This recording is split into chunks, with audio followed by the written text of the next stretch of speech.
who has been appointed as the executive director of IMF international monetary fund కి executive director గా ఎవరు ఎన్నికయ్యారు అంటున్నారు.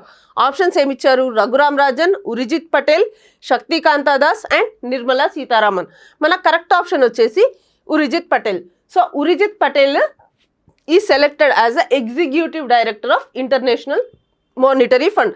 సో ఎవరి ఉరిజిత్ పటేల్ అంటే, ఉరిజిత్ పటేల్ ఆల్రెడీ మన ఆర్బీఐ గవర్నర్ లాగా కూడా వర్క్ చేశారు. So he was the 24th RBI governor. ఎప్పటి నుంచి ఎప్పటి వరకు వర్క్ చేశారు అంటే 2016 నుంచి 2018 వరకు వర్క్ చేశారు. 2018లో due to some personal reasons ఈయన రిజైన్ చేశారు. సో ఆఫ్టర్ 1990 ఆర్బీఐ గవర్నర్గా రిజైన్ చేసిన మొట్టమొదటి వ్యక్తి ఈయన ఉరిజిత్ పటేల్ గారు. సో ఇప్పుడు ఈ ఉర్జిత్ పటేల్ గారు మన ఇంటర్నేషనల్ మానిటరీ ఫండ్కి ఎగ్జిక్యూటివ్ డైరెక్టర్గా వ్యవహరిస్తున్నారు. So he has been selected as executive director. ఈయన ఎవరిని రీప్లేస్ చేస్తున్నారు అంటే కేవీ సుబ్రహ్మణ్యంని రీప్లేస్ చేస్తున్నారు.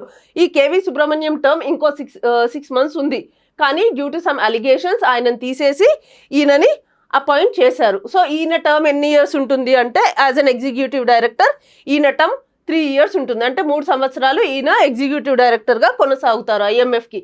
సో ఈ అసలు ఏంటి ఇంటర్నేషనల్ మానిటరీ ఫండ్ అంటే, ఈ ఇంటర్నేషనల్ మానిటరీ ఫండ్ అనేది ఒక గ్లోబల్ ఫైనాన్షియల్ బాడీ. సో ఈ గ్లోబల్ ఫైనాన్షియల్ బాడీ ఏం చేస్తుంది అంటే, ఎవరైతే డెవలపింగ్ కంట్రీస్ ఉంటారో వాళ్ళకి ఫండ్స్ అలొకేట్ చేయడం కానీ, లేకపోతే ఇంటర్నేషనల్ మానిటరీ కోఆపరేషన్ చూడడం కానీ, అండ్ ఇంటర్నేషనల్ ట్రేడ్ని ఫెసిలిటేట్ చేయడం, ఇవన్నీ ఈ ఐఎంఎఫ్ యొక్క మెయిన్ ఫంక్షన్స్. అండ్ ఈ ఐఎంఎఫ్ మనకి 1944లో ఎట్ బ్రెటన్ వుడ్ కాన్ఫరెన్స్లో దీన్ని క్రియేట్ చేశారు.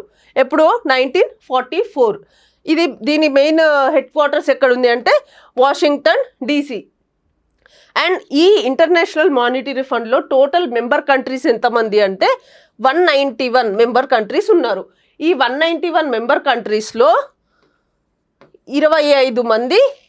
191 మెంబర్ కంట్రీస్ నుంచి ఒక 25 మంది ఎగ్జిక్యూటివ్ డైరెక్టర్స్ని సెలెక్ట్ చేసుకున్నారు.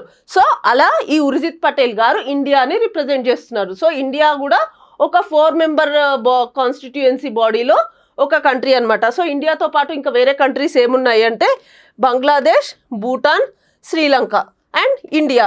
ఈ 4 ఒక 4 member బాడీ అనమాట, 4 member కాన్స్టిట్యుయెన్సీ అనమాట. సో అందులో ఇండియా నుంచి ఉర్జిత్ పటేల్ గారు రిప్రజెంట్ చేస్తున్నారు. So this is about the IMF.